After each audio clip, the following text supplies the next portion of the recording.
up, my stability boy, Buckmeister, twice the nice that you were used to. Show Blimps, and we are here today, and we are talking Black Sands, volume number 3. So hi, if you're new here, my name is Buckmeister Cool from Meister Geek Media. I talk all sorts of geek media, from the comic books, the superheroes, the animes, the sci-fis, all of that good stuff. So if any of that sounds cool to you, please feel free to tickle that subscribe button and that bell button so you never miss a video. So, again, it's been a while since I've done a comic book review on this channel. Like, if you've been following me from earlier days, 2020 basically, I used to do a lot of comic book reviews, but as I said, I've got my own comic book going on right now, so that's kind of kept me busy. But I'm excited to talk about this book, so let's get into it. So with volume 3 of Black Sands, we starting to really learn about these characters, because like volume 1 we get to see their powers, volume 2 we get to see their interactions and personalities a little bit, like, you know, but now volume 3 we really learn more about the main character Osar, and like we kind of learn the effects of his training through some of his minor actions, which I thought was really interesting.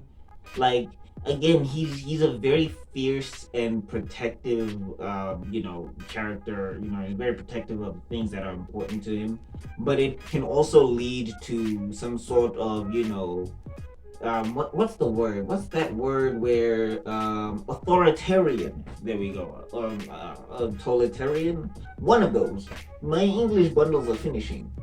But yeah, he's got a very authoritarian tendencies that, like, that leak out depending on the situation, and I thought that was really cool. But then he's also able to pull it back. So I'm like, they're finding a nice balance, and they're kind of hinting at what type of leader he will be when he eventually becomes king, or when he eventually becomes pharaoh. But that's another thing that I really like about this character. Like, he's quickly becoming one of my favorites because there's a lot to him, and they're not like throwing it out there. They're doing it very subtly with their character. There's a lot to him, and like, and it's not a lot in his dialogue. It is a lot in his actions as well. I mean, yeah, you get some of it through his dialogues, but you get it through his action as well. And this book is doing a great job of showing and not telling, and I really enjoy that. I also love this family though.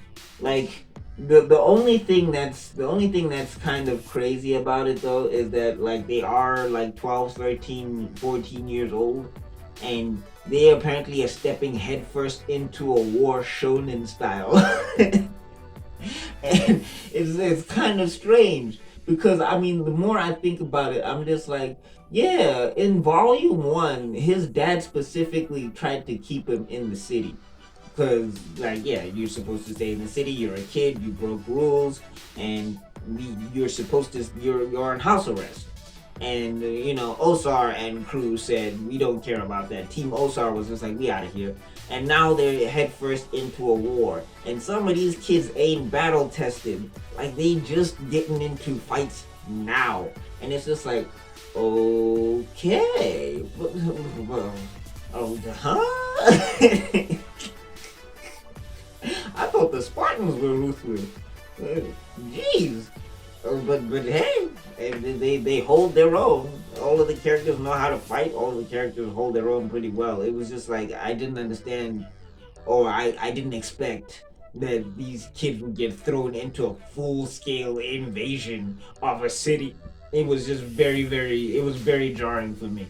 We get more backstory with this plot. Like, apparently, there was a thing that happened between the humans, and I'm trying to see if it's Titans or if it's gods. In this particular instance, it's looking like it's the Titans, and apparently, like, they're not the beings that created the Earth, from what I can gather from context. Because again, I think they're playing this very close to the chest as to what is going on with these gods, who these gods are, and how they interact with the human beings on Earth.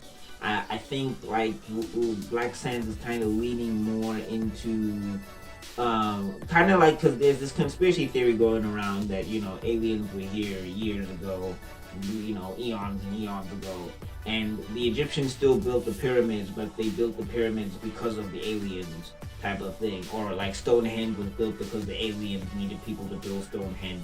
You know what I'm saying? Like, it's a big conspiracy theory on the internet. I don't, for me, I can take it or leave it. We'll see. I just hope they don't blow us up. But with the alien conspiracy theory, I think they're leaning towards an angle where these ethereal creatures, when they interacted with Earth, like the way humans interpreted them, is now they're the gods and the pantheons and everything. But now there's certain characters who are leaning away from that because they're starting to see these characters or these gods as they are. Like they're beings with power, but they're just beings. They're not something that's above us or below us or that type of instance. So there's like backstories on that. We get to see like there's a whole betrayal plot apparently because there was negotiations between these humans and these ethereal beings. So it's leading to it's leading to kind of I'm trying to understand what is exactly going on. There's a lot of mystery for me, and like I'm in suspense with the mystery. Like they've got me gripped and they've got me hooked, but I don't have all of the pieces together.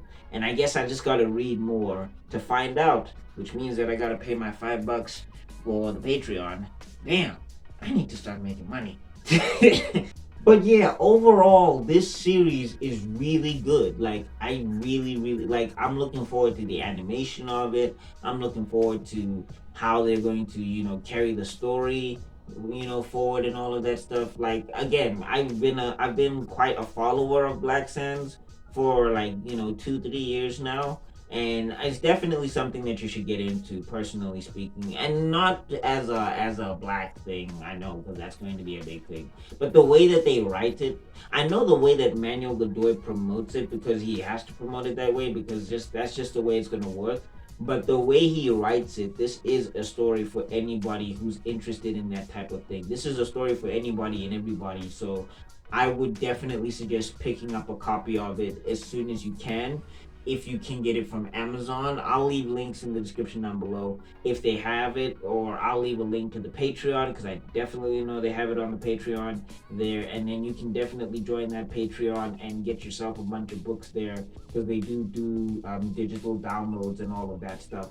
But yeah, this is definitely a series that you should look into if you like manga, anime, comic books, and all of that stuff. And if you're a big fan of Avatar: The Last Airbender, this is for you. I definitely think this is for you. So what do you think, my stupid? Let me know in the comment section down below. Talk us to your boy. How do you feel about the whole Black Sands thing? And do you know about Black Sands? Have you been following Black Sands? Talk us to your boy. Look at that. You made it to the end of the video. You are spectacular. Now, if you really like this video, I got another one out here. I got a playlist down there. And I got an icon you can click on to subscribe. Remember to ring the bell if you do subscribe. And I'll see you all in another video because my man's got to be out. Peace.